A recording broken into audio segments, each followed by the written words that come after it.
সংসদে চিফ হুইপের কাজ কি? আমাদের মাননীয় স্পিকার সাহেবের কাজ কি? লুৎফুজ্জামান বাবর সাহেব আজকে বক্তব্য রাখবে। যখন ওনাকে সময় দিল, উনি কি বলতেছে দেখেন। বাবর সাহেবের সাথে আমার মনে হয় মাননীয় হুইপ আমাদের নুরুদ্দিন সাহেব কথা বলেছেন, তারপর তার নামটা দেওয়া হয়েছে। মাননীয় হুইপ নুরুদ্দিন অপুর সাথে আমার এই ব্যাপারে কোনো কথাই হয়নি। আচ্ছা ঠিক আছে, ব্যাপারটা বুঝছেন। চিফ হুইপ বলতেছে যে সহকারী হুইপের সাথে বাবর সাহেবের কথা হয়েছে। বাবর সাহেব বলতেছে না, আমার সাথে তো কোনো কথা হয় নাই। উনি আমি দিনে কোন আন্দোলন হলে, সংগ্রাম হলে বাংলাদেশের মানুষের পক্ষে হবে, হেরে যাবে রাজাকার, জিতে যাবে বাংলাদেশ ইনশাআল্লাহ।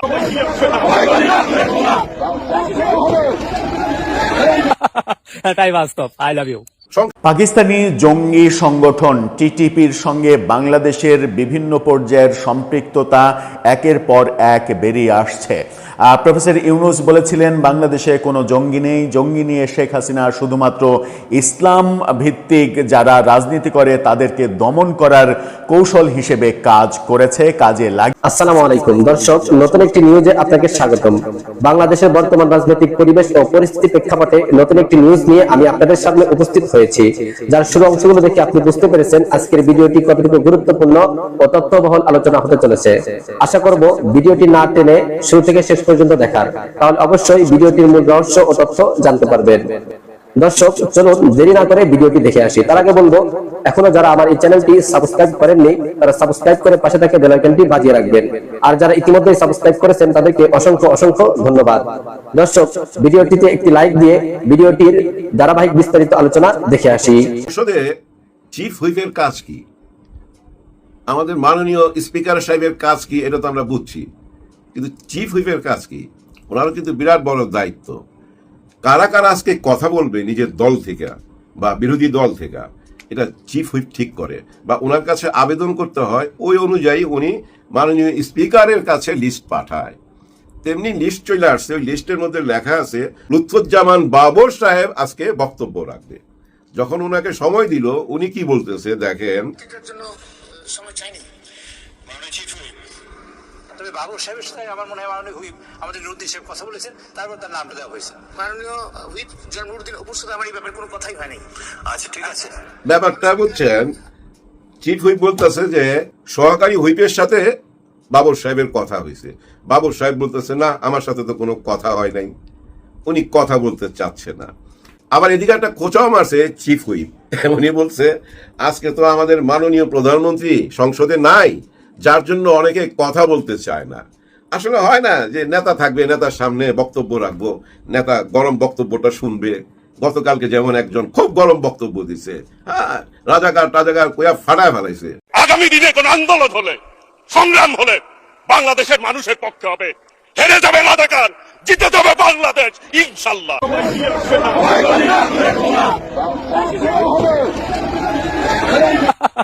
এটাই বাস্তব। I love you. সংসদে কিভাবে বাঘের মতো গর্জন করে, কিন্তু ওই যে গত 16-17 বছরের ওই ভিডিওগুলো আইনা এখন ওইটার সাথে জোড়া দিয়া ওনারে পচাইতেছে। জামানা বদলা গেছে তো ভাই, বুঝছেন না? অনেক রকম প্রতিবাদ হইতে পারে, এটা একটা ফর্মুলা। কিন্তু বাবর সাহেবকে আমার খুব ভালো লাগে। ভালো লাগে এই জন্য, দেখেন ওনার ভিতরে কোনো রকম আফসোস নাই। ওনার একটা বক্তব্য শুনে আমি এত পছন্দ করছি বক্তব্যটা, আসলে এটা চরম সত্যি কথা। উনি বলতেছে যে আমি মৃত্যুর মুখ থেকে ফেরত আসছি। ওনাকে সাংবাদিক জিজ্ঞাসা করলো, আপনি তো আগে স্বরাষ্ট্রমন্ত্রী ছিলেন, দাপটের স্বরাষ্ট্রমন্ত্রী, কিন্তু আজকাল আপনি এত নীরব কেন, বা আপনাকে কোনো মন্ত্রী বানায় নাই কেন, এই ধরনের কোনো প্রশ্ন করছে।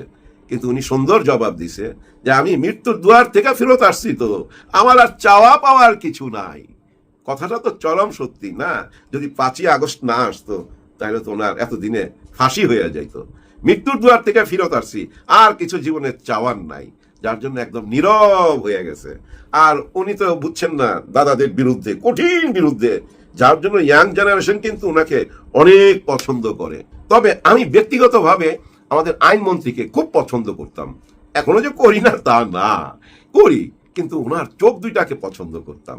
এই কারণেই পছন্দ করতাম, চোখ দুইটা ভাই ডাগর ডাগর চোখ, দেখার মতো। যৌবনে কত মেয়ে যে ওনার প্রেমে পড়ছে কে জানে। হ্যাঁ, অনেকেই ওনার প্রেমে পড়ছে এই চোখের কারণে। আর উনি ভালো প্রেমিক হইতে পারবে, কারণ যারা না খুব মিথ্যা কথা বলতে পারে, যারা বোকা বানাইতে পারে মানুষকে, তারা ভালো প্রেমিক হইতে পারে। দেখেন নির্বাচনের আগে উনি ভোট নেওয়ার জন্য কি সুন্দরভাবে বইলা দিল, ঠিক নির্বাচনের আগে যে আওয়ামী লীগকে নিষিদ্ধ করতে চাইছিল, আমি সেই ব্যক্তি, একমাত্র আমি সেই ব্যক্তি রুইখা দাঁড়াইছি, আওয়ামী লীগকে নিষিদ্ধ করতে দেই নাই। উনি কিন্তু এই কথাটা বলছে। দেখেন নির্বাচনের পরে আবার উনি বলতেছে আওয়ামী লীগকে নিষিদ্ধ করতে হবে, আওয়ামী লীগকে নিষিদ্ধ করতে হবে। আগে তো ভাই ঢিলা ঢালা নিষিদ্ধ করছিল, এখন পুরা টাইট দিয়া, আইনগতভাবে টাইট দিয়া নিষিদ্ধ করতেছে। কিন্তু বাস্তবের চিত্রটা আবার অন্যরকম। আপনাদের মনে আছে এই কারণ বাজারের পাশ দিয়ে বেগম খালেদা জিয়ার গাড়ি যাচ্ছিল, আর ওই গাড়ি বহরের মধ্যে বিরাট হামলা চারিদিক থেকে, ভয়াবহ ব্যাপার না? প্রধানমন্ত্রীর গাড়িতে হামলা, ভাবা যায়? ভাবা যায় না।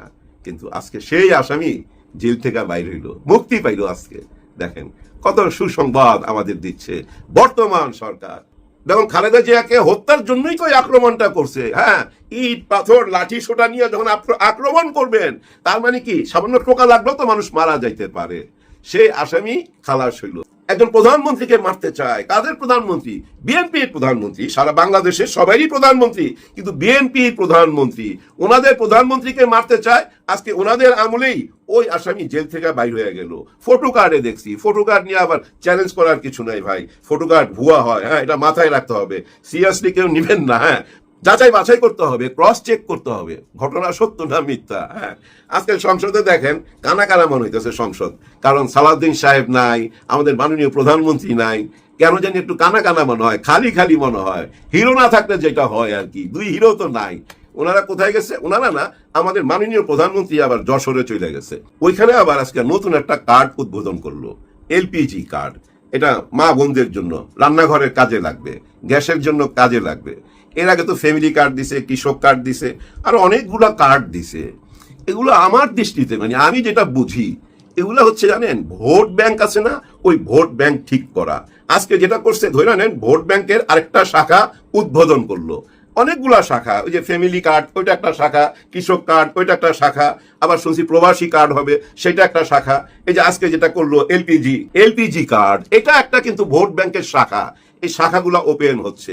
এই সুযোগ সুবিধা যারা নিবে 5 বছর পর যখন নির্বাচন আসবে, তারা কোথায় ভোট দিবে? মানুষ কি এত বেঈমান? আপনি সারা বছর সুযোগ সুবিধা নিলেন, এই 5 বছরতেই সুযোগ সুবিধাটা পাবে। কৃষকদেরকে 10,000 টাকা করে তো ভাই লোনই দিতেছে, আবার 2,500 টাকা করে মাসে মাসে পাবে, কেউ বছরে 2,500 টাকা পাবে, পাইতেছে। তো এই যে টাকাগুলা পাবে, ভোট দিবার সময় এগুলা কাজ করবে না? ভিতরে কাজ করবে তো ভাই, মানুষ বেঈমান হইতে পারে না। তো ওনাদের কি ভোট দিবে? এইটাই ছিল ওনার বড় প্ল্যান। অনেকগুলো প্ল্যান নিয়ে আসছে, এইটা হলো সবচেয়ে বড় প্ল্যান, ভোট ব্যাংক ঠিক করা। করেন। তবে যশোরে কিছু বক্তব্য দিছে, এই বক্তব্যগুলো নিয়ে একটু আলোচনা করা যায়। উনি বলছে দেশে যদি কেউ শান্তি বিনষ্ট করতে চায়, তাদেরকে কোন রকমই প্রশ্রয় দেওয়া হবে না। দেশের নাগরিকের শান্তি কেউ বিনষ্ট করবে, সরকার কেন তাদেরকে প্রশ্রয় দিবে? দেওয়া তো উচিত না, এটা আমি একমত। কিন্তু উনি কি বুঝাইতে চাইছে? উনি বুঝাইতে চাইছে মিটিং মিছিল বাইর কইরা যদি কেউ প্রতিবাদ করে, রাস্তাঘাট জাম করে, এইটাই হচ্ছে দেশের শান্তি বিনষ্ট। আমার মনে হয় এটাই বুঝাইতে চাইছে। আর যদি মনে করে একে অপর উপরে মব জাস্টিস করলে, একে অপর উপরে অত্যাচার করলে, জুলুম করলে দেশের শান্তি বিনষ্ট হবে, তাইলে তো ভাই দেখেন কোন দল করতেছে, চারিদিকে দেখেন সোশ্যাল মিডিয়াতে আছে, একে অপর উপরে ঝাঁপাইয়া পড়তেছে, এই ওর জমি দখল করতেছে, ভাতিজা যায় চাচার বাড়িতে আক্রমণ করতেছে, ইট খুলা নিয়ে চলে যাইতেছে। একই দলের, চাচা একটু সিনিয়র, ভাতিজা একটু জুনিয়র, এরকম অনেক ঘটনা ঘটছে। এবং নারীদের উপরে বহু রকম, বহু অ্যাঙ্গেলে অত্যাচার হচ্ছে, জুলুম হচ্ছে, দেখা যায় না, তাকানো যায় না। এরকম দৃশ্য আমি দেখছি ভাই। হ্যাঁ, বস্তার মুখ খুলা বাইর করছে 7-8 মাসের বাচ্চা এবং বাচ্চার মা, বস্তার মুখ খোলার পর বাইরেছে।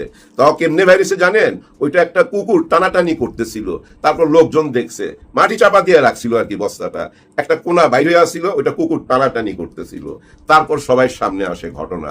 এরকম ঘটনা ঘটতেছে। আসামি কারা, তারা কি ধরা পড়তেছে? এই সংবাদগুলো আমরা পাইতেছি না।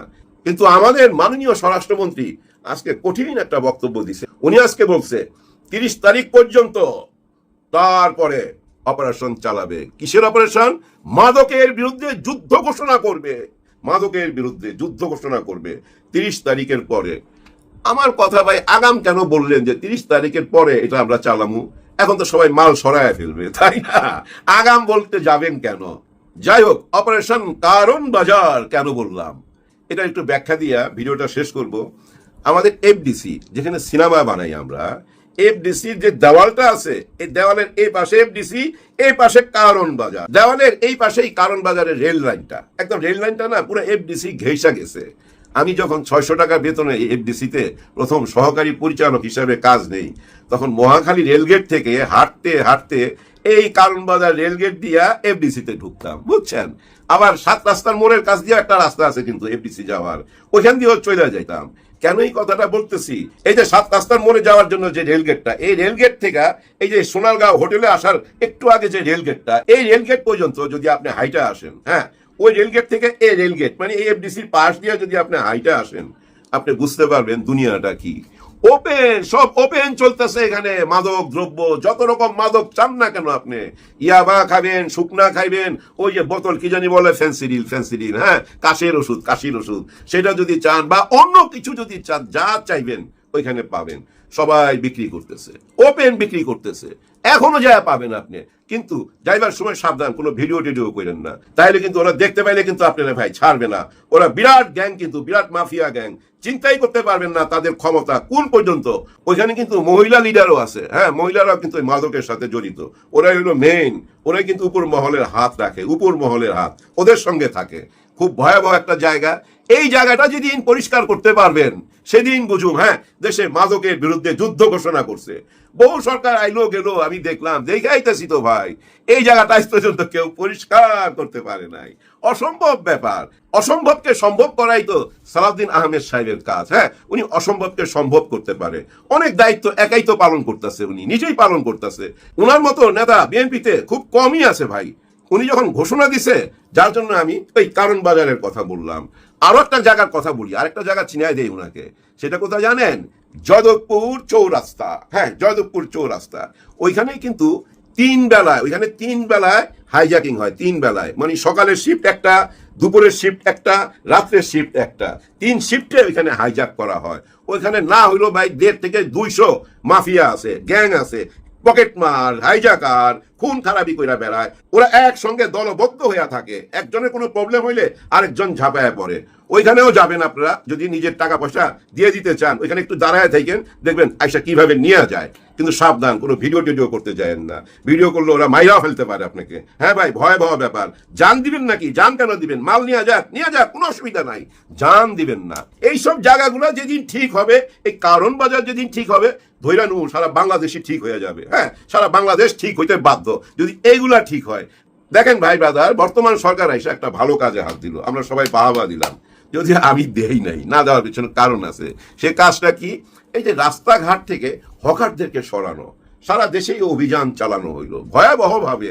মানুষ অনেক খুশি, কারণ আমরা এখন ভালোভাবে হাঁটতে পারুম, রাস্তাঘাট জাম থাকবে না। এই হকারদের জন্য রাস্তাঘাট জাম হয়ে থাকে, পকেটম্যানরা চারিদিকে ঘুরে বেড়ায়, এখানে অনেক রকম অঘটন ঘটে এই হকারদের কারণে। এইসব অভিযোগ তো সত্য, যার জন্য অনেকেই খুশি হয়েছিলেন। সরাইতে পারছে? সরাইতে পারে নাই। আমি জানতাম সরাইতে পারবে না, কিন্তু সরাইতেছিল কেন? জনগণের সুবিধার জন্য, জনগণ ভালোভাবে যেন হাঁটতে পারে এই জন্য? আমার মনে হয় না। সরাইতেছিল এই জন্য সবাই একটা বদলাম দেয় না, টেম্পো স্ট্যান্ড, ফুটপাতের কাছেই তো থাকে টেম্পো স্ট্যান্ড। আর এই যে দোকানদারগুলা বসে, হকাররা বসে, এখান থেকে কারা চাঁদা তোলে? বাংলাদেশে যতগুলা নির্বাচিত সরকার আসছে ভাই, সব সরকারের আমলেই এই ফুটপাত থেকে চাঁদাবাজি হয়েছে, এই হকারদের থেকে চাঁদা নিছে। কিন্তু এই চাঁদাবাজিতে আর কেউ জড়িত না? নিশ্চয়ই জড়িত। পুলিশ জানে না এটা কোনো কথা। এলাকা ভাগ করা আছে, কার কোন এলাকা। আমার নিজের চোখে দেখা, কাকরাইল, বঙ্গ মার্কেট, গুলিস্তান, এই যে এলাকাটা, এই এলাকাটার বস্তায় বস্তায় টাকা আসতো। রাজবনী সিনেমা হলটা আছে না, এর ঠিক উল্টা দিকের বিল্ডিং এর 5-6 তলার মধ্যে, ওইখানে সারা রাত টাকা গুনতো। কারণ সবই তো 50 টাকা, 100 টাকা, 20 টাকার নোট। সারা রাত 20-25 জনে মিলা গুনতো তো টাকা। তারপর ওই টাকা ভাগ হইতো, সব জায়গায় ভাগ হইতো। ওই সিস্টেম এখনো চালু আছে। ওই সিস্টেমটাকে এই সরকার ভাঙতে চাইছিল, সৎ উদ্দেশ্য ছিল। কিন্তু সেটা কি রাখতে পারবে? রাখতে পারে নাই। আবার আগের অবস্থা হয়ে গেছে। এই রাস্তাঘাটে আবার হকাররা বসে গেছে, কারণ সামনে ঈদ, সবারই টাকার দরকার আছে। হ্যাঁ ভাই, এর সাথে সবাই জড়িত। গোপন ক্যামেরা নিয়ে ঘুরেন, ধরতে পারবেন, মামলা ধরতে পারবেন গোপন ক্যামেরা নিয়ে ঘুরলে। আসলে অপরাধ যদি নির্মূল করতে চান, আবার সে নির্মূল কথা।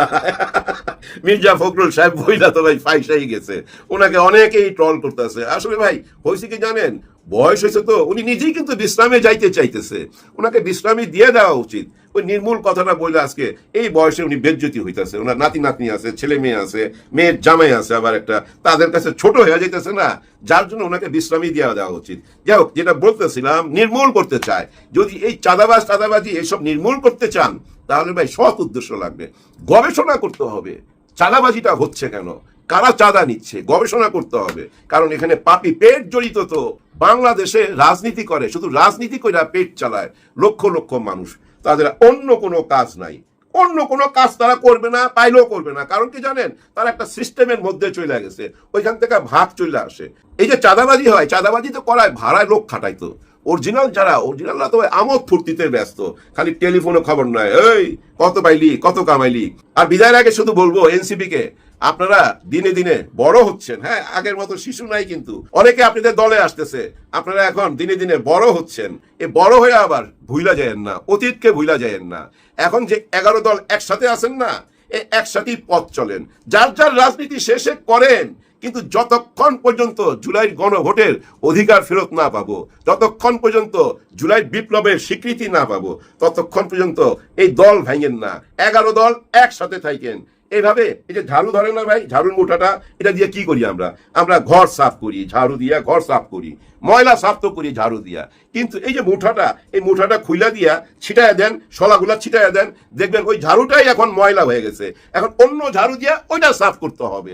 মুঠায় যদি থাকেন তাহলে আপনারা একসাথে মিলা এই দেশের ময়লা সাফ করতে পারবেন। পাকিস্তানি জঙ্গি সংগঠন টিটিপির সঙ্গে বাংলাদেশের বিভিন্ন পর্যায়ের সম্পৃক্ততা একের পর এক বেরিয়ে আসছে।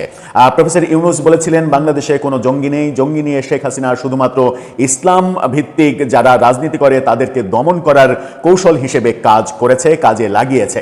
অথচ পরবর্তীতে আমরা দেখলাম যে সমস্ত জঙ্গিকে তিনি জেলখানা থেকে মুক্ত করে দিলেন এবং এখন বাংলাদেশের সব থেকে বড় আতঙ্কের নাম হয়ে দাঁড়িয়েছে জঙ্গি আতঙ্ক।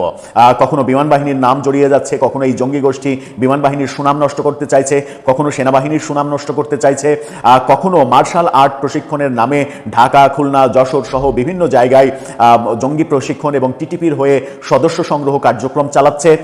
এবার আরেকটা ভয়াবহ তথ্য বেরিয়ে এসেছে, সেটা হচ্ছে যে এই টিটিপির সদস্য পুলিশের মধ্যে পাওয়া গেছে এবং পাওয়া যাওয়ার সাথে সাথেই পুলিশের একজন সদস্যকে আলাদা করে তাকে আইসোলেট করে রাখা হয়েছে, এরকম ভয়াবহ তথ্য দিয়েছে বাংলাদেশের গণমাধ্যম বণিক বার্তা। বাংলাদেশের মানে অন্যান্য প্রথম সারির গণমাধ্যম এই খবরটা সংগ্রহ করতে না পারলেও বণিক বার্তার ইনভেস্টিগেটিভ রিপোর্টে এই ভয়াবহ তথ্য উঠে এসেছে। এর আগে বিমান বাহিনীকে তারা টার্গেট করেছে, সেনাবাহিনীকে টার্গেট করার চেষ্টা করেছে, এবার পুলিশকে টার্গেট করছে, সেই দৃশ্য বেরিয়ে আসছে। প্রফেসর ইউনূস, আমার মনে হয় যে তাকে এখনই জিজ্ঞাসাবাদ করা প্রয়োজন যে জঙ্গিবাদ তিনি কোন কোন জায়গায় ছড়িয়ে গিয়েছিলেন এবং সাথে সাবেক স্বরাষ্ট্র উপদেষ্টা এবং সাবেক আইন উপদেষ্টা, এই তিনজন সহ সাবেক স্থানীয় সরকার উপদেষ্টা যিনি মার্শাল আর্ট প্রশিক্ষণের নামে কি করেছিলেন, তাদেরকে প্রশিক্ষণ দিয়েছিলেন, এই সব কিছু তদন্তের আওতায় আনার বোধহয় সময় পেরিয়ে যাচ্ছে। চলুন, ভয়াবহ এই তথ্য পুলিশের মধ্যে টিটিপির সদস্য, টিটিপিতে যোগ দেওয়ার তথ্য মিলেছে পুলিশের এক কনস্টেবলের বিরুদ্ধে এবং যিনি পুলিশের ঊর্ধ্বতন বড় একাধিক অফিসারের বডিগার্ড হিসেবে কাজ করেছেন এবং করতেন। সেই আলোচনাই করবে এই ভিডিওতে, থাকবেন পলিটিক্স টিভির নিয়মিত আয়োজনে।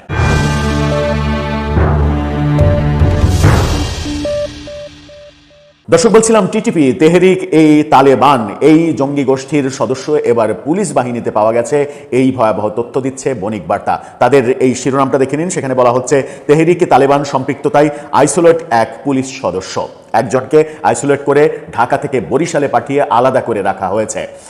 এই ভয়াবহ তথ্য বলে দেয় যে মানে বাংলাদেশের প্রতিটা বাহিনীকেই এই জঙ্গি গোষ্ঠী টার্গেট করেছে এবং এর মাস্টার মাইন্ডকে, এর প্রধান নেতাকে প্রফেসর ইউনূস নাকি অন্য কেউ, এটা খুঁজে বের করতে হবে। প্রফেসর ইউনূস কোন স্বার্থে জঙ্গিবাদকে প্রমোট করেছেন, জঙ্গিবাদের পক্ষে কথা বলেছেন এবং জঙ্গিবাদ নাই এটা বলতে গিয়ে শেখ হাসিনার জঙ্গিবাদ বিরোধী কার্যক্রমে ধরনের যে কার্যক্রম আন্তর্জাতিক পর্যায়ে প্রশংসিত হয়েছিল, শেখ হাসিনার হাজার দোষ রয়েছে, হাজার অপরাধ রয়েছে, কিন্তু ভালো কাজ যেগুলো ছিল সেগুলোকেও যেভাবে আক্রমণ করা হয়েছে, জঙ্গিবাদের এগেনস্টে তার পদক্ষেপ সিদ্ধান্ত এগুলোকে যেভাবে রাজনীতিকীকরণ করা হয়েছে, এই কাজগুলোই বলে দেয় যে প্রফেসর ইউনূস সুকৌশলে বাংলাদেশের জঙ্গিবাদ, পাকিস্তানি জঙ্গিবাদ, আফগানিস্তানি জঙ্গিবাদ, তালিবানি জঙ্গিবাদ, সেই জঙ্গিবাদ প্রতিষ্ঠিত করতে চেয়েছেন এবং তার ভয়াবহ মাত্রা এখন আমরা দেখছি।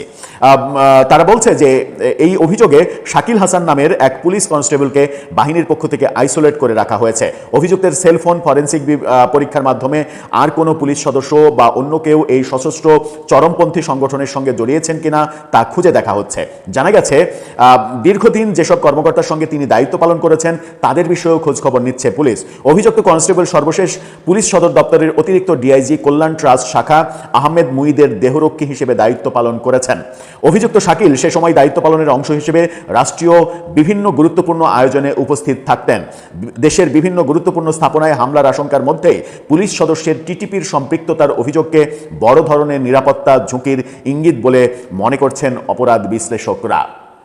আপনি চিন্তা করতে পারছেন, এই যে ডিআইজির দেহরক্ষী ছিলেন তার আগেও আরেকজনের দেহরক্ষী তিনি ছিলেন। এই ডিআইজি তিনি বণিক বার্তার সঙ্গে কথা বলেছেন, কথা বলে তিনি বলেছেন তাকে আমি খুবই সৎ লোক, ভালো লোক হিসেবে জানি, যে কারণে দীর্ঘদিন দেশের বাইরে মিশনে থাকার পরে দেশে ফিরে এসে পদোন্নতি পাওয়ার পরে তা ওই মানে কনস্টেবলকে আবার থেকে ডেকে নিয়ে এসে পুনরায় বডিগার্ড বানিয়েছেন, অর্থাৎ একাধিকবার তাকে বডিগার্ড বানানোর সিদ্ধান্ত তিনি নিয়েছেন। তার বিরুদ্ধে এই অভিযোগ তিনি ভাবতেই পারেন না, এ ধরনের কর্মকাণ্ডের সঙ্গে কখনো সে সম্পৃক্ত থাকতে পারে এরকম তিনি টেরই পাননি, এরকম বক্তব্য তিনি দিয়েছেন। আমার মনে হয় যে এই ডিআইজির ব্যাপারেও খোঁজ খবর নেওয়া উচিত যে তিনি বক্তব্যগুলো সঠিক দিচ্ছেন নাকি এর সঙ্গে তারও কোনো ধরনের মানে যোগসাজশ কিংবা সহযোগিতা রয়েছে।